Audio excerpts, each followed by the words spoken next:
Dr. Sarah Mitchell hadn't always envisioned herself as the renowned elephant whisperer of Kenya. 20 years ago, she was just a promising veterinary student in London, more inclined toward treating small animals than Africa's majestic giants. But a 3-month volunteer stint at the Ambali Wildlife Sanctuary had altered the course of her life forever. Now at 45, Sarah's sun-weathered face and calloused hands told the story of 2 decades spent tending to Africa's largest land mammals. To the locals, she was Mamao, the mother of elephants. Her modest research station, nestled on the outskirts of Ambali National Park, was a living testament to her dedication. X-rays of elephant injuries adorned the walls alongside behavioral charts and photographs of elephants she had healed over the years. She had sacrificed much: a failed marriage, missed family milestones back in England, and the comfort of a predictable career. But in return, she had found a profound connection with creatures whose intelligence and emotional depth never ceased to amaze her. One of her most unforgettable cases began in 2010 when a young bull elephant, barely 3 years old, was brought to the sanctuary. Trapped in a poacher's wire snare, his injuries were severe and the infection was life-threatening. Most of her colleagues recommended euthanasia, but Sarah saw something in the elephant's eyes that compelled her to fight for his life. She named him Jabari, Swahili for brave, and spent 3 arduous months nursing him back to health. Against all odds, Jabari recovered and was released back into the wild. Their bond, forged during those long nights of treatment, defied logic and would later become the cornerstone of a story that astounded the world. On the morning of September 15th, 2024, Sarah was reviewing medical records when her radio crackled. Martin, a park ranger, reported unusual elephant behavior near the eastern boundary. "Dr. Mitchell, you need to see this," he said, his voice laced with concern. "There's a large bull elephant standing by the fence. He's been there for hours. The herd moved on, but he stayed behind." Curiosity piqued, Sarah grabbed her field kit and drove out to the site. As she approached, memories of Jabari flooded back. Through her binoculars, she saw a massive bull elephant standing calmly, facing the sanctuary's entrance. What struck her wasn't just his size, but his behavior. Wild elephants usually avoided human structures, but this one appeared to be waiting. "How long has he been here?" she asked over the radio. "Since dawn," Martin replied. "He's not aggressive, just waiting." As Sarah drew closer, she noticed a distinctive scar on the elephant's left ear, the very mark she had used to track Jabari's progress during his recovery years ago. Her heart raced as she realized the truth. This was Jabari. The recognition was mutual. As Sarah stepped out of the vehicle, Jabari raised his trunk in a familiar gesture. Their old greeting, a sign of trust from their time together. Jabari's actions defied everything Sarah had learned about elephant behavior. He began using his trunk to draw patterns in the dust, shapes that Sarah recognized from his rehabilitation days. These were the same simple geometric shapes she had taught him to evaluate his cognitive recovery, but now they were more intricate, suggesting years of mental development. "Ben, are you recording this?" Sarah whispered into her radio, addressing Dr. Benjamin Kamani, the sanctuary's director. The implications of Jabari's behavior were staggering. It soon became clear that Jabari's return wasn't a coincidence. He had traveled over 1,000 kilometers, as verified by tracking data, to reach the sanctuary. Sarah's scientific instincts clashed with her emotional connection as she made a bold decision. She would approach Jabari. Against the protests of her colleagues, she stepped closer. Jabari responded by drawing a new pattern in the dust, one that matched the surgical scar on his leg from his rehabilitation. He was communicating their shared history. News of Jabari's extraordinary behavior spread quickly. Researchers from around the world arrived to study him, and Dr. Emily Wong, a cognitive specialist, joined the team. Her findings revealed that Jabari's geometric patterns weren't just memories, they were a sophisticated form of communication. Other elephants in Jabari's herd began mimicking his behavior, drawing simplified versions of his patterns in the dust. It became evident that Jabari was teaching his herd, passing on knowledge about human interactions. Local Maasai elders shared stories of elephant teachers, legendary bulls who acted as bridges between humans and elephants. These tales, long dismissed as folklore, now seemed rooted in reality. Jabari's actions validated the idea that elephants could possess abstract thinking and emotional memory far beyond what science had previously acknowledged. Jabari's role grew further during a severe drought. One morning, he arrived at the sanctuary in visible distress, urgently drawing patterns that indicated trouble. Decoding his message, Sarah and her team discovered that a group of elephants, including calves, was trapped in a dried-out riverbed 20 miles south. Jabari led the rescue team, guiding them with remarkable precision. He used his trunk to demonstrate where vehicles should be positioned, and even identified which elephants needed immediate medical attention. His actions redefined the boundaries of elephant intelligence. Despite the groundbreaking discoveries, controversy arose. Some conservationists argued that such close interactions with wild elephants blurred ethical lines. Sarah and Dr. Kamani faced intense scrutiny, but defended their work with evidence of Jabari's cognitive abilities and the benefits to conservation efforts. The turning point came when Dr. Wong's team presented data showing over 200 distinct symbols in Jabari's drawings, each with specific meanings. Reports from across Africa confirmed similar behaviors in other rehabilitated elephants.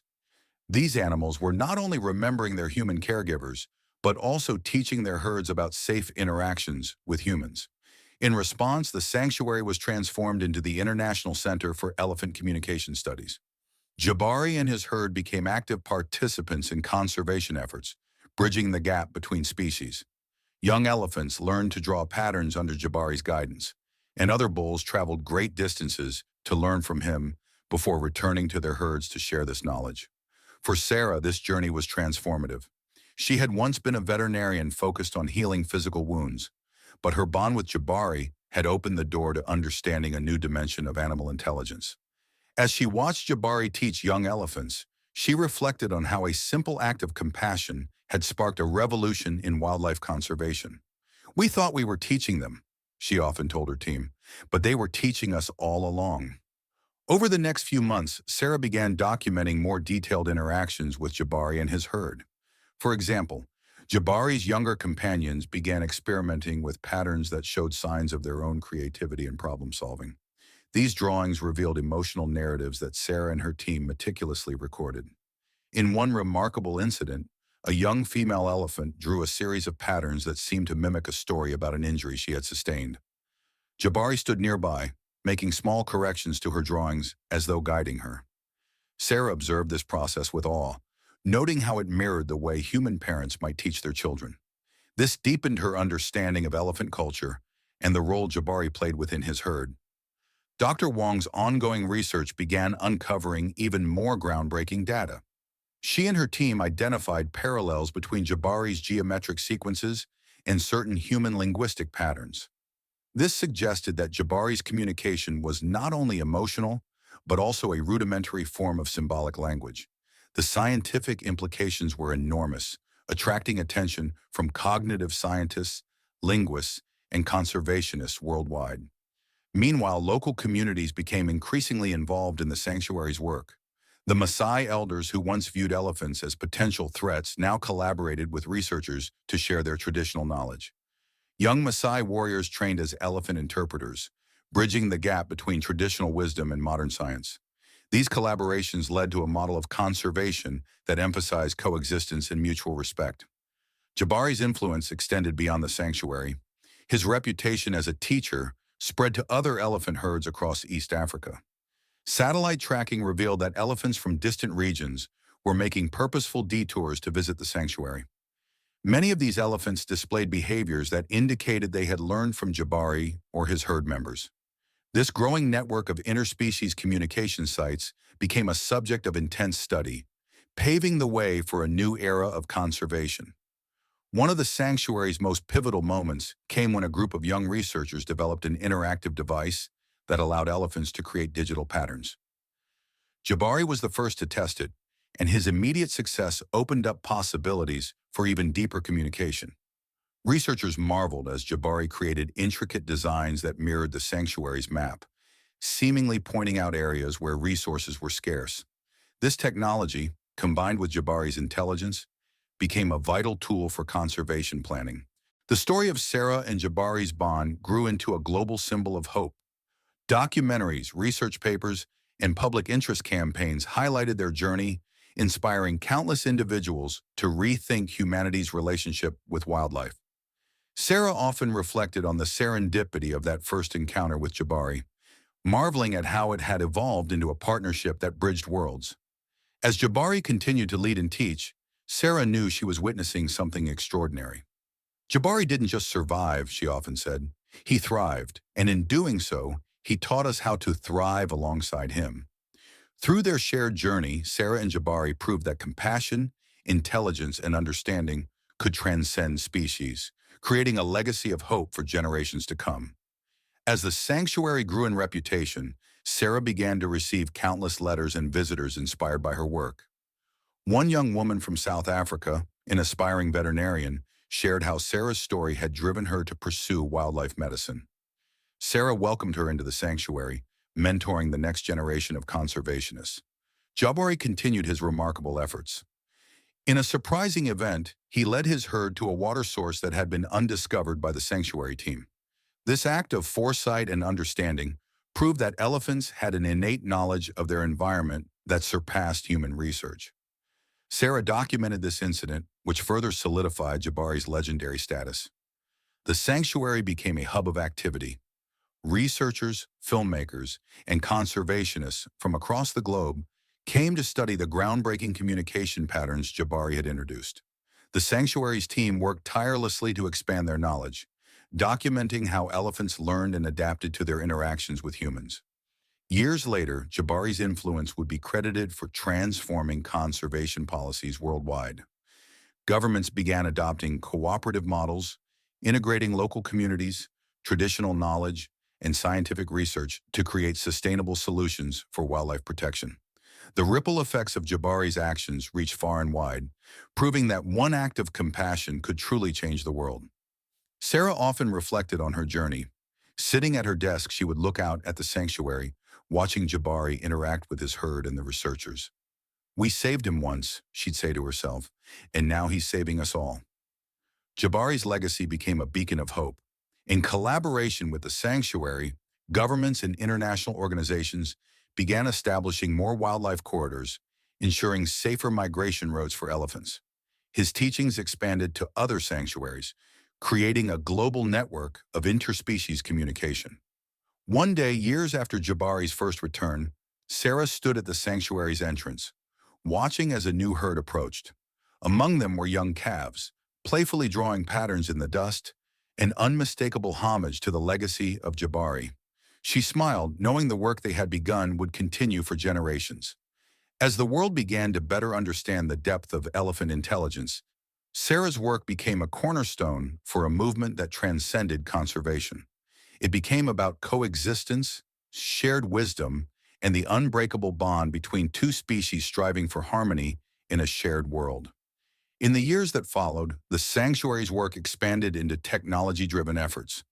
AI systems were employed to analyze elephant patterns and predict migratory paths, while drones monitored herds from a distance, minimizing human intervention. Jabari, now a revered elder of his herd, continued to guide younger bulls in learning and sharing these groundbreaking communication techniques. The sanctuary established educational programs for children in local communities, fostering a new generation of conservationists inspired by Jabari's story. Schools integrated lessons about elephant intelligence, empathy, and coexistence, creating a ripple effect that spread awareness and understanding across generations.